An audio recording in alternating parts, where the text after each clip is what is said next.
여러분 안녕하십니까? 헬로티비 뉴스 시작합니다.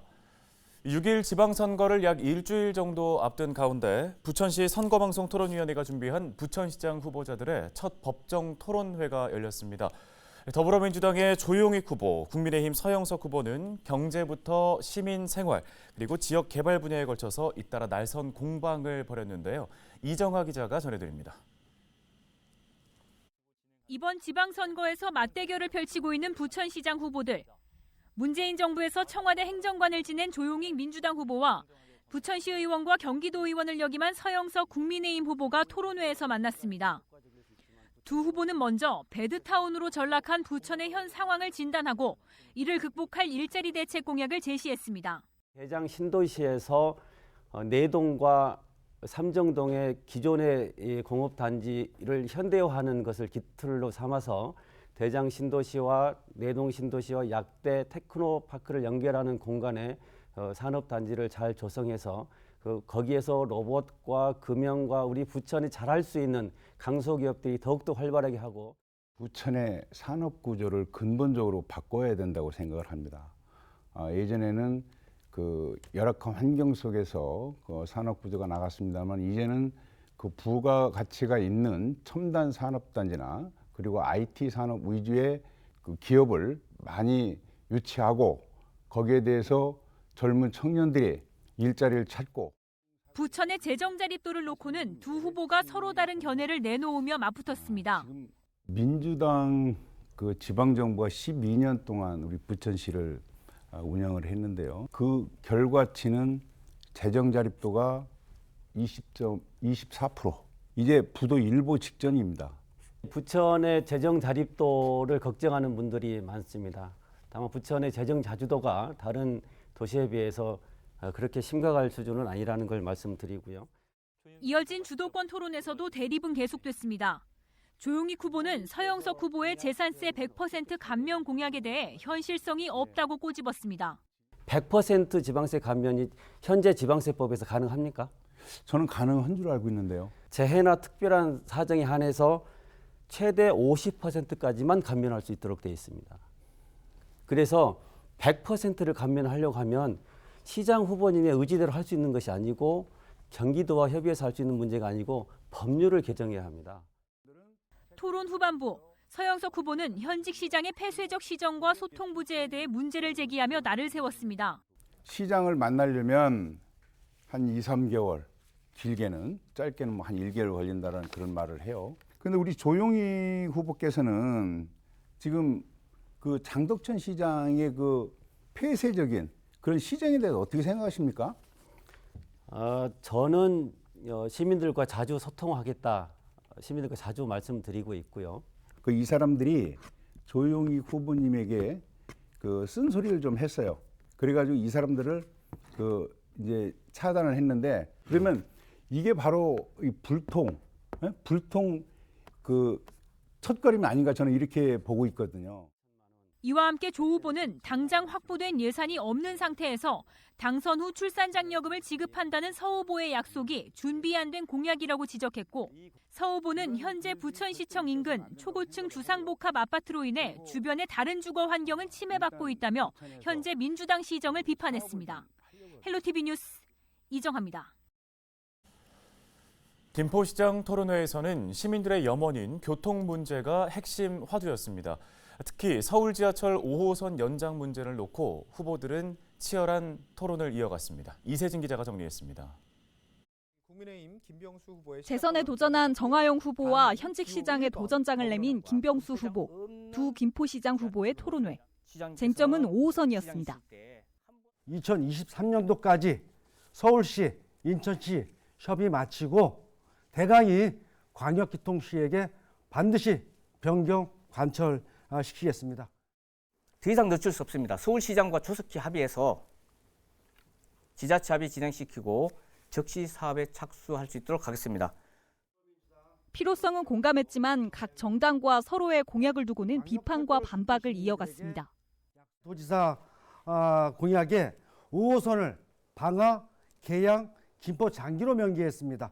왜 계양이 들어가는지 말씀해 주시고요. 국민의힘에서 서울 5호선과 관련된 당 공약은 대선 때도 지방선거 때도 분명히 없었습니다.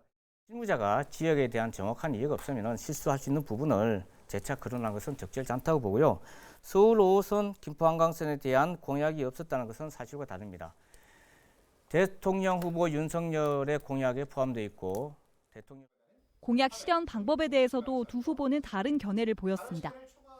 서울 지하철 5호선 김포 연장을 위해서는 지자체 합의가 가장 중요합니다. 그런데 작년에 홍철호 전 의원이 오세훈 시장을 만났을 때도 사전 전제 조건 없는 지하철 5호선 연장에 동의했다고 했음에도 불구하고 시장이실 때 한 번도 서울시를 만나지 않으셨습니다. 김포시를 배제시켜놨다고 하는 것은 이것은 아마도 검패장에 대한 확실한 입장을 저에게 말씀해 줄 수 없었기 때문에 그러지 않나 생각을 하고 있습니다. 차량기지, 노선 등에 대한 경제성을 확보하고 서울시가 그러면 검패장을 어떻게 할 것인지 인천시와 김포시에게 협의, 제안하는 것이 맞는 순서입니다. 한편 두 후보와 함께 김포시장 선거에 출마한 무소속 박우식, 이주성 후보는 후보자 연설을 통해 5호선을 포함한 광역교통 확충을 약속했습니다. 김포시 선거관리위원회가 주관하는 후보 토론회와 후보자 연설 방송은 25일 저녁 8시 30분 LG 헬로비전에서 방송됩니다. 헬로티비 뉴스 이세진입니다. 다음 소식입니다. 이음 카드를 두고 부평구청장 후보들 간의 갈등이 깊어지고 있습니다. 지난 22일 더불어민주당 차준택 부평구청장 후보 캠프는 국민의힘 유재홍 부평구청장 후보를 공직선거법 위반 혐의로 부평구 선거관리위원회에 신고했는데요. 차준택 후보 캠프는 유재홍 후보가 이음 카드를 자신이 만들었다고 홍보하고 있는데 이는 사실과 다르다며 유권자의 공정한 판단에 영향을 미칠 수 있어 신고했다고 이유를 설명했습니다. 유재홍 후보는 인천시 의원 재직 당시 발의한 인천사랑 상품권 발행 및 운영 조례를 바탕으로 이음 카드가 탄생했다며 이음 카드 만든 유재홍이라고 자신을 홍보하고 있는데 차준택 후보 측은 인천 이음의 핵심인 10% 캐시백이 당시 조례에는 담겨 있지 않았다며 유재홍 후보의 주장은 사실과 다르다고 강조했습니다. 유재홍 후보 역시 24일 차준택 후보를 허위사실 유포 및 명예훼손으로 경찰에 고소했다고 밝혔는데요. 유재홍 후보는 이음 카드를 내가 만들었다는 것은 변하지 않는 불변이라며 올해 중앙선관위에 문의한 결과 이음 카드를 유재홍이 만들었다고 홍보하는데 아무런 문제가 없다는 응답을 받았다고 설명했습니다. 국민의힘 윤형선 후보가 최근까지 배우자와 공동으로 소유하고 있는 서울시 목동의 아파트에서 거주했던 것으로 드러났습니다. 한겨레는 윤형선 후보의 자동차 등록 원부를 바탕으로 윤 후보가 약 1년간 서울시 목동 자택을 주소지로 두고 있었고 이후 보궐선거를 앞둔 지난 2일 주소지를 계양구로 다시 옮긴 것을 확인했다고 보도했습니다. 이 일은 윤형선 후보가 예비후보로 등록한 날인데요. 보도 이후 이재명 후보 캠프의 김남준 대변인은 계양 사람을 참칭하던 윤형선 후보의 실상은 이사 온 지 21일에 불과한 가짜 계양 사람이었다며 윤형선 후보는 목동에서 살았으면서 계양 사람이라고 거짓말한 것에 대해 계양 구민들에게 사과해야 한다고 강조했습니다. 이에 대해 윤형선 후보 측은 계양의 집주인이 1가구 2주택에 해당돼 전셋집을 매매하는 상황에서 불가피하게 이사를 갈 수밖에 없었다며 1997년 계양구에 병원을 연 이후 현재까지 한자리에서 줄곧 계양 주민을 진료하고 있다고 해명했습니다.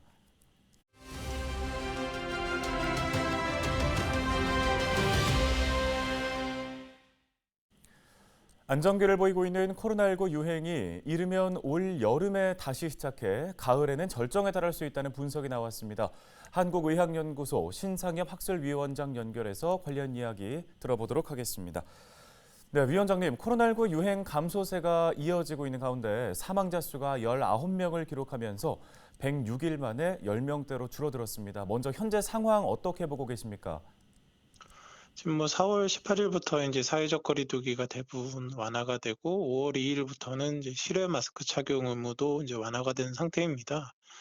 그런 상황에서 이제 지금 현재 코로나19는 이제 사회 활동이 활발한 젊은 층들, 학생들 상당수가 지금 감염이 되었고, 지금 최근에는 이제 사회적 거리두기가 이렇게 완화된 상황에서 아직 걸리지 않고 남아 있었던 사람들 위주로 이제 계속 감염이 이어지고 있는데요. 근데 지금 이제 우리가 확인하고 있는 확진자 수는 이제 신속 항원 검사로 이제 진행이 되고 있기 때문에 사실 놓치는 그런 경우들이 많이 있고, 또 이제 그 검사에 잘 응하지 않는 사람들이 늘어나면서 사실 우리가 찾아내는 숫자보다는 아직 확진자 수가 그보다는 훨씬 더 많을 것으로 추측이 되고요. 그래서 이제 상대적으로 이제 그런 그 유행의 추이는 확진자 수 감소보다는 이제 위중증 환자나 사망자 수 감소 이런 부분들이 더 정확하게 판단할 수 있을 수 있는데 지금 뭐 위중증이나 사망자 수 감소 추이는 좀 완만한 편이거든요. 그래서 이제 이런 상황에서 우리가 이제 기대하는 건 이제 유행의 정점을 찍고 이제 확진자가 좀 한 1,000명 미만으로 줄고 사망자가 이제 거의 나오지 않는 그런 상황이 되어야 좀 이제 숨을 돌리면서 미래 유행을 좀 준비할 수 있을 텐데 지금 그 현재는 이제 코로나19 통제 요소가 그 일부에서 시행되는 이제 4차 백신 접종하고 실내 마스크 착용 뭐 이런 그리고 이제 격리 일주일간의 격리 의무 이건 정도가 이제 아직 남아 있는 상황이기 때문에 이렇게 통제가 더 잘 되기는 어렵고 지금 정도의 유행이 어느 정도 계속될 것으로 예상이 되고 있습니다. 네, 정부가 코로나19 재유행의 예상 시점으로 잡고 있는 게 가을철에서 여름철로 앞당겨졌습니다. 교수님께서는 어떻게 예측하십니까? 지금 이제 코로나19의 유행 통제 요소는 이제 과거에 이제 뭐 백신 접종, 뭐 사회적 거리두기, 마스크 착용 뭐 이런 것들도 있지만 지금 가장 큰 영향을 미치고 있는 거는 이제 오미크론에 걸린 감염자들의 자연 면역이거든요.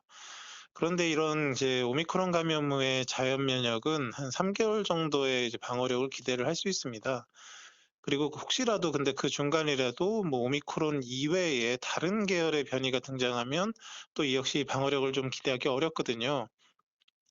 근데 지금 이제 오미크론 유행이 3월 말 정도 전후로 이제 정점을 찍고 이제 3개월이 지나서 이제 6월 말 7월이 되면 사실 지금 오미크론에 이제 걸렸던 감염자들의 자연 면역이 이제 상당수 감소하기 시작하기 때문에 이제 그런 상황에서 오미크론의 이제 아형 변이나 새로운 변이가 유행하게 되면 사실 재유행의 시기는 빠르면 이제 여름 시기가 될 수도 있는 상황이고 그런 상황이 아니더라도 늦어도 이제 가을철 정도가 되면 아마도 한 뭐 적어도 수백만 명이 확진되는 또 새로운 유행을 피하기가 그렇게 쉽지는 않기 때문에 지금부터 이제 그런 사전 준비를 해야 된다고 생각을 합니다.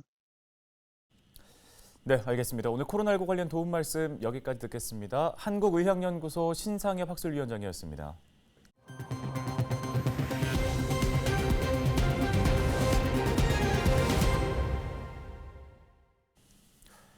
러시아의 우크라이나 침공 이후 각종 물가가 오르는 상황에서 국제 식용유 가격이 오르자 정부가 공급 안정 대책 마련에 나섰습니다. 농림축산식품부 장관이 인천의 생산 공장을 직접 점검하기도 했는데요. 먼저 한국소비자원 가격정보 자료에 따르면 5월 20일 기준 A사 콩기름 900ml의 전국 평균 가격은 5,023원으로 1년 전 3,674원보다 36.7%가 올랐습니다. 비사 식용유 900ml의 5월 평균 가격도 4,402원으로 1년 전 4,071원보다 8.1%가 상승했습니다. 국제 식용유 가격은 지난 4월 27일 식용유 원료 수출 국가인 인도네시아가 자국민 공급 안정을 위해 팜유 수출을 중단하면서 불안감을 더 키웠는데요.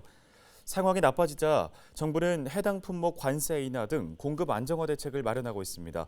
새 정부의 농림축산식품부 장관도 인천의 밀가루와 식용유 생산 공장을 직접 찾아 원료 수급 상황을 점검하고 현장 의견을 청취했습니다. 정부 내에서 협의가 돼야 될 거는 뭐 기재부를 포함해서 관련된 부처들이 있으니까 협의를 해서 최단까지 문제가 해소돼서 결과적으로 우리 국민들께서 걱정을 안 하시도록.